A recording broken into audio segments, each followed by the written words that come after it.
كل القصص اللي سمعتها عن المقابر كنت بشوفها مجرد قصص وخيال، لحد ما حصلت لي قصة خلتني أصدق وأبصم بالعشرة كمان إن في حاجات تحت الأرض ممكن تبقى أفظع من الموت نفسه.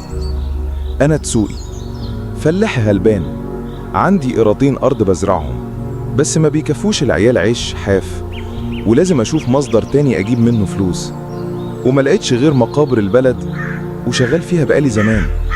عايز أقولك إن شفت فيها كل حاجة، شفت جنازات بتضحك، وشفت ناس بتدفن أهلها وإيديهم بتترعش من الخوف، شفت عفاريت كمان، بس كل ده كان بيعدي بكلمة وأنا مالي. بس عمري ما شفت الرعب بيبدأ بموبايل مدفون في تربة. كنا بنحفر تربة جديدة في المقابر القديمة بعد صلاة العصر.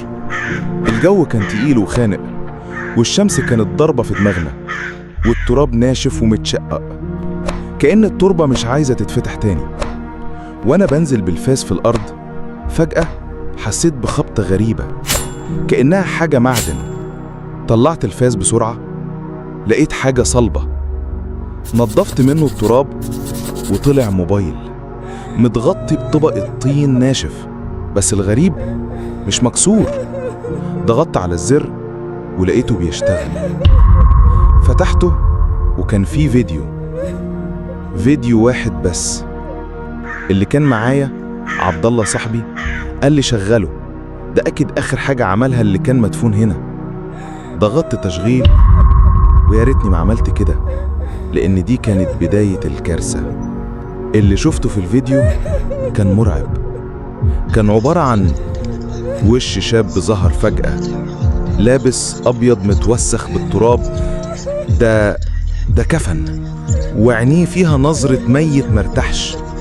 صوته كان متقطع كأنه بيهمس، وكأن في حاجة حواليه بتخوفهم، وكان بيقول أنا اسمي حسام، ولو شفتوا الفيديو ده بلغ حد من أهلي، أنا مش ميت.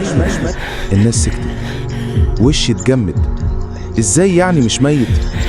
بيكمل وصوته بيرتعش.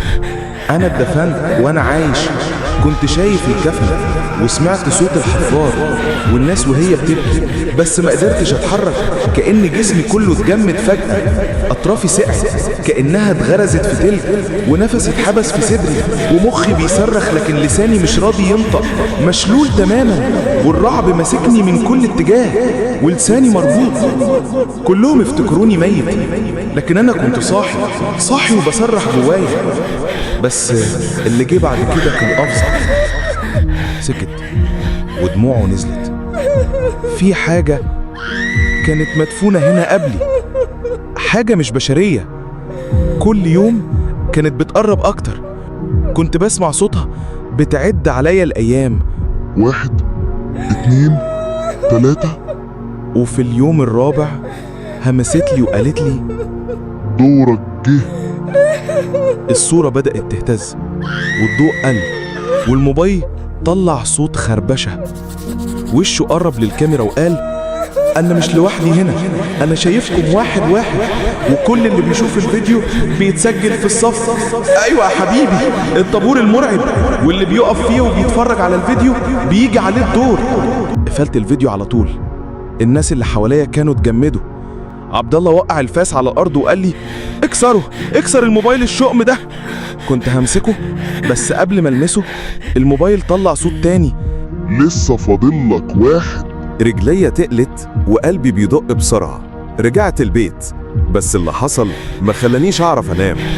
كل ما غمض عيني كنت بشوف وش حسام بيقرب وصوته بيرن في ودني. الحيطة ورا السرير بدأت تطلع منها خيالات سودة، وساعات كنت بحس بخطوات حد ماشي في الطرقة، وباب الأوضة بيتفتح ويقفل لوحده. حتى المراية شفت فيها انعكاسي بيتأخر كأنه مش عايز يظهر. كنت بصحى مفزوع وقلبي بيدق كأنه هيكسر صدري. كل ليلة بحلم بالقبر، نفس القبر، بس في صوت خشن بيقول لي قوم احفر بنفسك، انت اللي عليك الدور، انت مش هتسيبني لوحدي.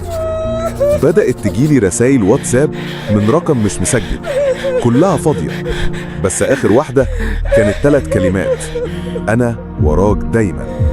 رحت لشيخ كبير في البلد اسمه الشيخ صفوت، حكيت له وهو قاعد ساكت.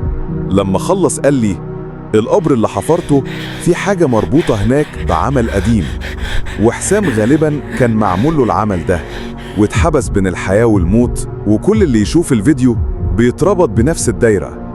قلت له بخوف: طب أعمل إيه؟ قال لي: افتح المصحف، بس قبل ما تعمل كده اسمعني كويس. لو حسيت إن في حاجة بتراقبك أو صوت بيناديك باسمك في الضلمة ما تردش، وما تشغلش الفيديو تاني أبدا حتى لو الموبايل رجع لك. كل اللي بيتسجل في الدايرة دي بيكون عليه الدور. حصن نفسك وخلي يقينك في ربنا قوي. حصن نفسك كل يوم، اقرأ سورة البقرة وآية الكرسي، وخلي النور شغال دايما، وسيب الحماية على الله. وبعدين بصلي وقال لي: أنا شفتك قبل كده، كان جالي شاب من 10 سنين اسمه حسام، وشه زي وشك بالظبط، ومن يومها وأنا مش عارف أعيش طبيعي. كل ما انام بحلم بإيدي بتتحرك لوحدها وبتحفر، وبسمع صوت حسام بيهمس لي كان لازم تشغل الفيديو. دلوقتي بقيت مكاني، الموبايل اختفى، لكن القبر اللي خفرناه بقى فيه علامة بتظهر كل يوم، كأن في حد بيطلع منه كل ليلة. آخر مرة نمت فيها صحيت على إزاز الشباك بيتهز، رحت بص مفيش حد. رجعت لسريري لقيت موبايل على المخدة، والمفاجأة نفس الموبايل. فتحته لقيت فيديو جديد، بس المرة دي أنا اللي فيه، أنا اللي باصص للكاميرا ووشي شاحب وبقول: لو شفت الفيديو ده بلغ أهلي، أنا مش ميت، لكن مش لوحدي، وانت كمان بقيت واحد مننا، بس الفرق إنك لسه فاكر إنك صاحي. لو بتتفرج على الفيديو ده استغفر ربك حالا واقرأ آية الكرسي. ما تنساش، أوقات الموت بيبدأ برسالة مش بنهاية، والمرة الجاية يمكن تكون انت.